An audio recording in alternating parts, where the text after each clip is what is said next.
നമസ്കാരം, ഞാൻ Unmesh Sivaraman. Prime time ന്യൂസിലേക്ക് വിശദമായി. വനിതാ ദിനത്തിൽ ആവേശമായി 24 പിങ്ക് മിഡ് നൈറ്റ് റൺ. 15 മുതൽ 30 വയസ്സ് വരെയുള്ളവരിൽ ചേന്നമംഗലം സ്വദേശി നിത്യ സിആർ ഒന്നാമതെത്തി. 5 കിലോമീറ്റർ ദൂരം 21 മിനിറ്റും 42 സെക്കൻഡും എടുത്താണ് നിത്യ പൂർത്തിയാക്കിയത്. Regal Jewellers, thank you sir. Shri Baby Rajan, gift voucher 5000 രൂപയുടെ ഗിഫ്റ്റ് വൗച്ചർ, ഒപ്പം സർട്ടിഫിക്കറ്റ് കൂടി എസ്കെഎൻ സമ്മാനിച്ചു. Thank you SKN. Congrats. Thank you sir. Gift voucher 5000 രൂപയുടെ ഗിഫ്റ്റ് വൗച്ചറാണ് മൂന്നാം സ്ഥാനത്തെത്തിയ ആൾക്ക്. Thank you. 30 വയസ്സിന് മുകളിലുള്ളവരുടെ വിഭാഗത്തിൽ മിന്ന ലിഖിനാണ് ഒന്നാം സ്ഥാനം. 26 മിനിറ്റും 12 സെക്കൻഡും എടുത്താണ് മിന്ന ദൂരം താണ്ടിയത്. വലിയ കയ്യടി കൂടി. ട്രോഫി സമ്മാനിക്കുന്നു ശ്രീ ബേബി രാജൻ. ഗിഫ്റ്റ് വൗച്ചറും ശ്രീ ബേബി രാജൻ. 15000 രൂപയുടെ ഗിഫ്റ്റ് വൗച്ചർ സ്പോൺസർ ചെയ്തിരിക്കുന്ന റീഗൽ ജ്വല്ലറിയാണ്. 15000 രൂപയുടെ ഗിഫ്റ്റ് വൗച്ചർ ഒന്നാം സ്ഥാനം നേടിയ.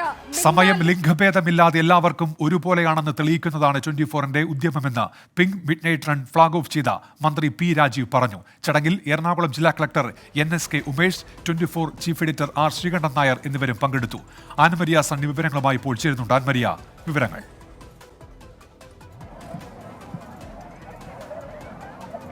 ഉന്മേഷ്, വലിയ ആവേശത്തോടു കൂടി ഒരു രാത്രി മുഴുവൻ കീഴടക്കിയതിന്റെ ആ ഒരു വിജയാഹ്ലാദത്തോടു കൂടിയാണ് ഇവിടെ നിൽക്കുന്ന ഓരോ വനിതകളും ഈ ദർബാർ ഹാൾ ഗ്രൗണ്ടിൽ നിന്നും ഇപ്പോൾ പിന്നിട്ടുകൊണ്ടിരിക്കുന്നത്. ഇവിടെ നിന്നും ഇവർ യാത്രയാകൊണ്ടിരിക്കുന്നത്. എല്ലാ ഒരുക്കങ്ങളും പൂർത്തിയാക്കിക്കൊണ്ട് 9 മണിയോട് കൂടി മന്ത്രി പി രാജീവാണ് നമ്മുടെ pink midnight run flag of ചെയ്തത്. അതിനുശേഷം 5 കിലോമീറ്റർ താണ്ടിയാണ് അവർ തിരിച്ച് ഈ ദർബാർ ഹാൾ എന്ന ഈ ഫിനിഷിംഗ് പോയിന്റിലേക്ക് എത്തിയത്. വലിയ ആവേശത്തോടു കൂടി തന്നെ തുടങ്ങുമ്പോൾ തന്നെ ഉണ്ടായിരുന്ന ഒരു ആവേശം അവസാനം വരെ ചോർന്നു പോകാതെ വലിയ കരുത്തിന്റെ, കേരളത്തിന്റെ പെൺകരുത്തിന്റെ അടയാളം എന്ന് തന്നെ നമുക്ക് പറയാനായിട്ട് സാധിക്കും. ആ ഒരു രീതിയിൽ ഈ രാത്രി മാത്രമല്ല, എല്ലാ രാത്രികളും ഞങ്ങൾക്ക് ഒരുപോലെ അവകാശപ്പെട്ടതാണ് എന്നുള്ള ആ ഒരു വിജയ ആവേശം തന്നെ ഓരോരുത്തരുടെ മുഖത്തും ഇപ്പോൾ നമുക്ക് കാണാനായിട്ട് സാധിക്കും. 1, 2, 3 സ്ഥാനക്കാർ മാത്രമല്ല, ഈ ഫിനിഷിംഗ് പോയിന്റ് പൂർത്തിയാക്കുക എന്ന ലക്ഷ്യത്തോടു കൂടി പങ്കെടുത്തവരുമുണ്ട്. നമ്മൾ ആ ലൈവ് റിപ്പോർട്ടിങ്ങിന്റെ സമയത്ത് നമ്മൾ ആ സ്ഥലങ്ങളിൽ, ഓരോ സ്ഥലങ്ങളിൽ നമ്മൾ നിൽക്കുമ്പോഴാണെങ്കിൽ നമുക്ക് കാണാനായിട്ട് സാധിക്കുന്നുണ്ടായിരുന്നു. ഓരോ വനിതകൾക്ക് വേണ്ടിയിട്ടും അവർക്ക് സപ്പോർട്ട് നൽകുന്നതിന് വേണ്ടി ചെറിയൊരു കുട്ടി ഉൾപ്പെടെ ഇവരുടെ കൂടെ സ്വന്തം വെള്ളം കൊടുക്കുന്നതിന് വേണ്ടി ഒരു കുപ്പിയിൽ വെള്ളമൊക്കെ ആയിട്ട് ഓടുന്ന ഒരു കാര്യം നമുക്ക് കാണാനായിരുന്നു. അത്തരത്തിൽ വളരെ ആവേശത്തോടും വളരെ മനോഹരമായിട്ടും ഈ ഒരു കൊച്ചി കീഴടക്കുന്ന ഒരു കാഴ്ച, ആ ഒരു കീഴടക്കുന്ന കാഴ്ച തന്നെയായിരുന്നു നമുക്ക് കാണാനായിട്ട് സാധിക്കുന്നത്. എന്തുണ്ട്, സന്തോഷമായി? ഭയങ്കരമായിട്ട് ആഗ്രഹിച്ചു വരണമെന്ന്. കഴിഞ്ഞ വർഷം ഞങ്ങൾ രണ്ടുപേരും വന്ന് പാർട്ടിസിപ്പേറ്റ് ചെയ്തായിരുന്നു. വളരെ സന്തോഷമുണ്ട്.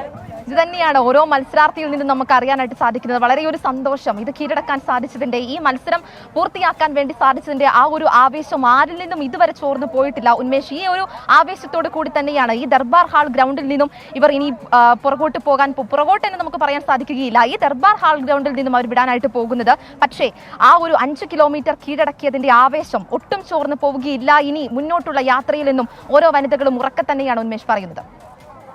ആൻമരിയ സണ്ണിയാണ് വിവരങ്ങൾ നൽകിയത്. പിങ്ക് മിഡ് നൈറ്റ് റണ്ണിന് വലിയ പങ്കാളിത്തമാണ് ഉണ്ടായിരുന്നത്. ഇപ്പോൾ സമ്മാനദാനം ഉൾപ്പെടെ പൂർത്തിയായി കഴിഞ്ഞിരിക്കുകയാണ്. ഇനി മറ്റു വാർത്തകളിലേക്ക്. ലോക്സഭാ തെരഞ്ഞെടുപ്പിന് ആദ്യഘട്ട സ്ഥാനാർത്ഥികളെ പ്രഖ്യാപിച്ച് കോൺഗ്രസ്. കേരളത്തിലെ 16 ഇടങ്ങളിൽ ഉൾപ്പെടെ 39 സീറ്റുകളിലേക്കാണ് സ്ഥാനാർത്ഥികളെ പ്രഖ്യാപിച്ചത്.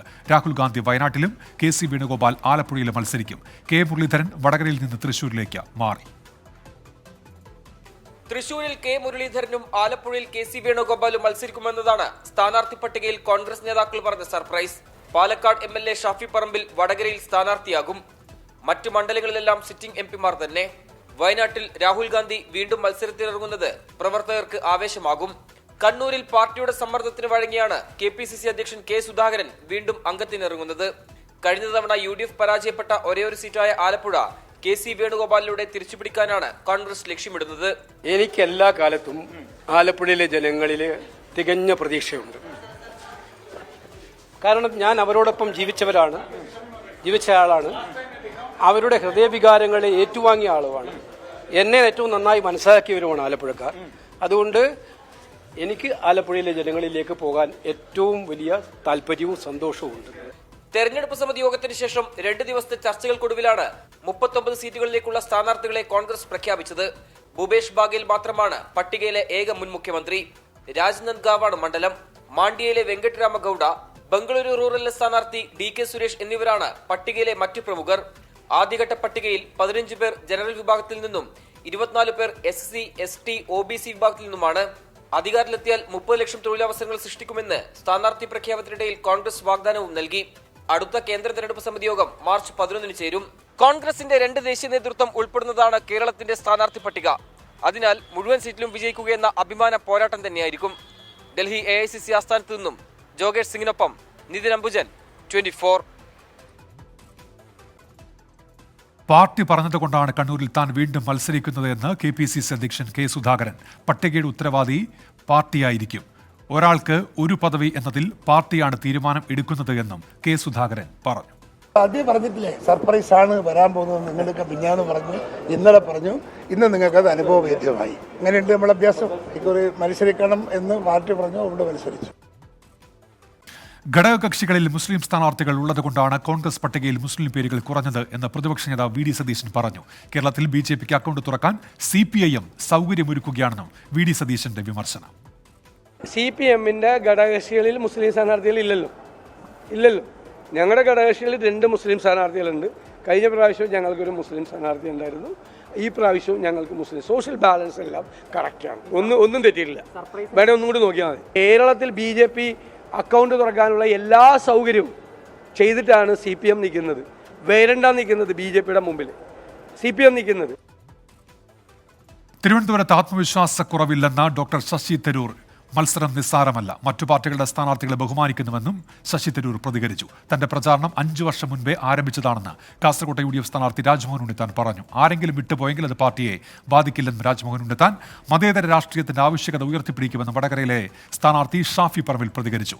ആറ്റിങ്ങലിലെ ജനങ്ങൾ തന്നോടൊപ്പവും താൻ അവരോടൊപ്പവുമുണ്ട് എന്നായിരുന്നു അടൂർ പ്രകാശിന്റെ പ്രതികരണം. ആലപ്പുഴയിൽ ജനങ്ങളാണ് വിധികർത്താക്കൾ എന്നായിരുന്നു KC വേണുഗോപാലിന്റെ പ്രതികരണം.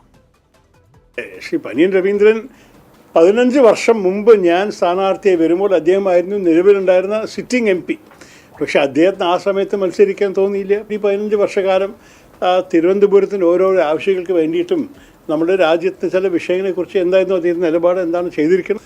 അതുപോലെ തന്നെ രാജീവ് ചന്ദ്രശേഖരൻ ഞാൻ അറിയും, പക്ഷേ അദ്ദേഹത്തെ ഒരു ബിസിനസ്സുകാരനായിട്ട് കൂടുതൽ അറിയാം. ഇതുവരെ പ്രവർത്തിച്ചിരിക്കുന്നത് രാജ്യസഭയിൽ ഒരു നോമിനേറ്റഡ് MP ആയിട്ടാണല്ലോ.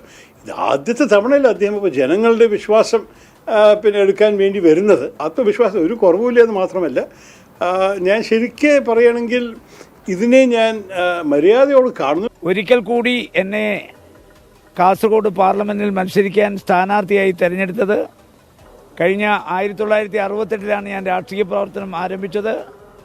അന്നു മുതൽ ഇന്ന് വരെ കോൺഗ്രസ് പാർട്ടിയിൽ അടിയുറച്ചു നിന്നിട്ടുണ്ട്. സ്ഥാനമാനങ്ങളുടെ പിറകെ ഞാൻ പോയിട്ടില്ല. പാർട്ടി തന്നിട്ടുള്ള സീറ്റുകളിലെല്ലാം പോയി മത്സരിച്ചിട്ടുണ്ട്. ഞാൻ കോൺഗ്രസ് പാർട്ടിയോട് നന്ദിയുള്ളവനാണ്, കടപ്പെട്ടിരിക്കുന്നു. കോൺഗ്രസ് ഹൈക്കമാൻഡ് ഒരിക്കൽ കൂടി എന്നെ പരിഗണിച്ചുള്ള നന്ദി ആമുഖമായി ഞാൻ രേഖപ്പെടുത്തുന്നു. തീർച്ചയായിട്ടും പാലക്കാട്ടെ ജനങ്ങൾ നൽകിയ സ്നേഹമാണ് മറ്റു പരിഗണനകൾക്കുള്ള കരുത്തെനിക്ക് നൽകിയത്. അപ്പോൾ പാലക്കാട്ടെ ജനങ്ങളോടുള്ള സ്നേഹം ഒരു കാലത്തും ഒരു കാരണവശാലും ഒരു പൊതുപ്രവർത്തനം എന്നുള്ള നിലക്ക് ഒരു കാലത്തും എനിക്ക് മറക്കാൻ കഴിയില്ല. ഓരോ തെരഞ്ഞെടുപ്പിൻ്റെയും ജയപരാജയങ്ങൾ തീരുമാനിക്കുന്നത് അതിലെ ശക്തി എന്ന് പറയുന്നത് ജനങ്ങളാണ്. അവരിൽ വിശ്വാസമുണ്ട്, വടകരയിലെ ജനങ്ങളിൽ വിശ്വാസമുണ്ട്. അവർ തീരുമാനിക്കും ആരാണ് ശക്തൻ, ആരാണ് ശക്ത എന്ന്. ആ തീരുമാനത്തിൽ വിശ്വാസമുണ്ട്. 2ാം അംഗത്തിന് ഞാൻ ഇറങ്ങുമ്പോൾ ഞാൻ ചെയ്തു വെച്ച വർക്കുകൾ, അതിൻ്റെ പൂർത്തീകരണം, ആറ്റിങ്ങിലെ ജനങ്ങൾക്ക് വേണ്ടി നിറവേറ്റുവാൻ കഴിഞ്ഞിട്ടുള്ളത് പലതും പാതി വഴിയിൽ നിൽക്കുന്നു. അത് പൂർത്തീകരണം ഉണ്ടാവുകയും ജനങ്ങൾക്ക് സംതൃപ്തരായി അതൊന്നൊന്നായി അനുഭവിക്കാനുള്ള അവസരം ഉണ്ടാക്കിയെടുക്കാൻ വേണ്ടിയുള്ള പ്രവർത്തനങ്ങളാണ് ഞാൻ മുഖ്യമായി ലക്ഷ്യപ്പിച്ചിട്ടുള്ളത്. ഫ്രണ്ട് ന്യൂസിലേക്ക് തിരികെ. കോൺഗ്രസ് സ്ഥാനാർത്ഥി പട്ടികയിൽ അവസാന മിനിറ്റ് ട്വിസ്റ്റിൽ UDF-ൽ ഭിന്നാഭിപ്രായം. തീരുമാനത്തെ ആദ്യം എതിർത്ത മുസ്ലിം ലീഗ് RMP നേതാക്കൾ നിലപാട് പിന്നീട് തിരുത്തി. തീരുമാനത്തെ പരിഹസിച്ച് CPIM നേതാക്കൾ രംഗത്തെത്തി.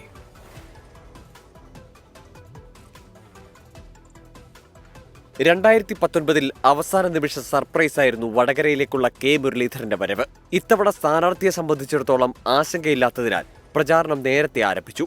ഒടുവിൽ പട്ടിക മാറി മറിഞ്ഞു.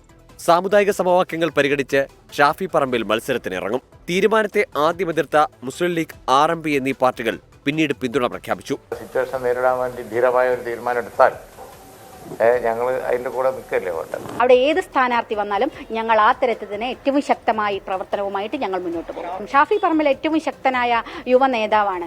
തോൽവി ഭയന്നാണ് കെ മുരളീധരൻ വടകരയിൽ നിന്ന് പോയതെന്ന് CPIM സംസ്ഥാന സെക്രട്ടറി MV ഗോവിന്ദൻ. അദ്ദേഹം പല സ്ഥലത്തും പോയിട്ടുണ്ടല്ലോ, പോയ സ്ഥലത്തെല്ലാം പലപ്പോഴും തൂക്ക് ചെയ്ത് ഇതുപോലെ പോയതെല്ലാം തോറ്റതാണ്. നിയമം ഉൾപ്പെടെ വടകര തൂക്കുന്ന് വിചാരിച്ചിട്ട് ഇങ്ങനെ പറയുന്ന മലയാളം തൂക്കുന്ന് വിചാരിച്ചു. ശൈലട്ട് അവിടെ അനുസരിക്കുകയാണ്, തൂക്കുന്ന് ഉറപ്പല്ലേ, അതിന്റെ ഭാഗമായിട്ട് പോവുകയാണ്. പലരും ചാടിയതോടെ കോൺഗ്രസ് കൺഫ്യൂഷനിലായെന്ന് EP ജയരാജന്റെ പരിഹാസം. ഇപ്പോൾ കോൺഗ്രസിനകത്ത് നിന്ന് പലരും പുറത്തേക്ക് ചാടിക്കൊണ്ടിരിക്കുക. ഇന്നലെ ഒരാൾ ചാടി, എനിക്ക് തോന്നുന്നു ഇന്നും ചാടാനുള്ള സാധ്യതയുണ്ട്. അതിനിടെ സ്ഥാനാർത്ഥി പ്രഖ്യാപനത്തിന് മുൻപേ ആലപ്പുഴ മാരാരിക്കുളത്ത് KC വേണുഗോപാലിനായി പോസ്റ്ററുകൾ പ്രത്യക്ഷപ്പെട്ടു. 24 തിരുവനന്തപുരം. കെ മുരളീധരനെ തൃശൂരിൽ മത്സരിപ്പിക്കാനുള്ള കോൺഗ്രസ് നീക്കത്തിന്റെ ഞെട്ടലിലാണ് തൃശൂരിലെ ജില്ലാ നേതൃത്വം. അഭ്യൂഹങ്ങൾ അങ്കലാപ്പ് സൃഷ്ടിച്ചെങ്കിലും ഔദ്യോഗികമായി വിവരം ലഭിച്ചതോടെ പ്രചാരണങ്ങൾ ഇരട്ടി വേഗത്തിലാക്കുകയാണ് DCC. കെ മുരളീധരന് വേണ്ടി TN പ്രതാപൻ ചുവരെഴുത്തിന് തുടക്കമിട്ടു. ഔദ്യോഗിക പ്രഖ്യാപനത്തിന് എത്രയോ മുമ്പ് TN പ്രതാപൻ മണ്ഡലത്തിൽ ചുവരെഴുത്തു തുടങ്ങിയിരുന്നു. ഇന്നലെ K കരുണാകരന്റെ സ്മൃതി മണ്ഡപത്തിൽ പുഷ്പാർച്ചന നടത്തി TN പ്രതാപൻ നേരിട്ട് തെരഞ്ഞെടുപ്പ് പ്രചാരണത്തിന് തുടക്കമിടുകയും ചെയ്തു. മണിക്കൂറുകൾ കഴിയുമ്പോഴാണ് ഡൽഹിയിൽ നിന്നുള്ള പൊളിറ്റിക്കൽ സ്ട്രൈക്ക്. വാർത്തകൾ ആദ്യം വിശ്വസിക്കാതിരുന്ന ജില്ലാ നേതൃത്വം രാത്രി വൈകിയും TN പ്രതാപനു വേണ്ടി ഫ്ലക്സ് ബോർഡുകൾ സ്ഥാപിച്ചു. ഒടുവിൽ TN പ്രതാപൻ തന്നെ തൃശൂരിലേക്ക് കെ മുരളീധരനെ സ്വാഗതം ചെയ്തു. എൻ്റെ പാർട്ടി ഈ സന്ദർഭത്തിനനുസരിച്ച് തീരുമാനമെടുക്കും. അത് എൻ്റെ കൂടി ആശയത്തിൻ്റെ അടിസ്ഥാനത്തിൽ, അഭിപ്രായത്തിൻ്റെ അടിസ്ഥാനത്തിൽ തീരുമാനമാണ്. ആ തീരുമാനം തീർച്ചയായിട്ടും വളരെ ബുദ്ധിപരവും പ്രായോഗികവും സന്ദർഭോചിതവുമായ തീരുമാനമായിരിക്കും. വർഗീയതയ്ക്കെതിരായ ഗ്യാരണ്ടിയാണ് തൃശൂരിനായി തനിക്ക് നൽകാനുള്ളതെന്ന് കെ മുരളീധരൻ. ഞങ്ങൾക്ക് പറയാനുള്ളത് വർഗീയതയ്ക്കെതിരായിട്ടുള്ള ഒരു ഗ്യാരണ്ടിയാണ് എൻ്റെ ഗ്യാരണ്ടി, അല്ലാതെ എനിക്ക് മറ്റ് ഗ്യാരണ്ടി ഒന്നും നൽകാൻ കഴിയില്ല. TN പ്രതാപനു വേണ്ടി ജില്ലയിൽ 1700 ഇടങ്ങളിൽ ചുവരെഴുതുകയും 3.5 ലക്ഷത്തിലധികം പോസ്റ്ററുകൾ അച്ചടിച്ച് പതിപ്പിക്കുകയും ചെയ്തു. ഇവയെല്ലാം നീക്കം ചെയ്യാൻ ജില്ലാ നേതൃത്വം നിർദ്ദേശം നൽകി. പിന്നാലെ തനിക്കു വേണ്ടിയുള്ള ചുവരെഴുത്തുകൾ മായ്ച്ച് TN പ്രതാപൻ തന്നെ കെ മുരളീധരനു വേണ്ടി ചുവരെഴുതി.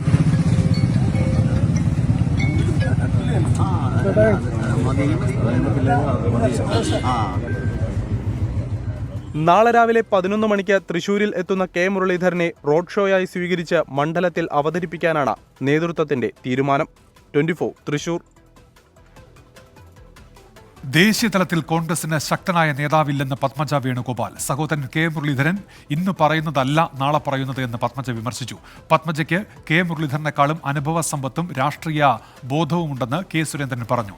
പത്മജ വേണുഗോപാൽ ലോക്സഭാ തെരഞ്ഞെടുപ്പിൽ മത്സരിക്കില്ലെന്ന് ഭർത്താവ് ഡോക്ടർ M വേണുഗോപാൽ വ്യക്തമാക്കി.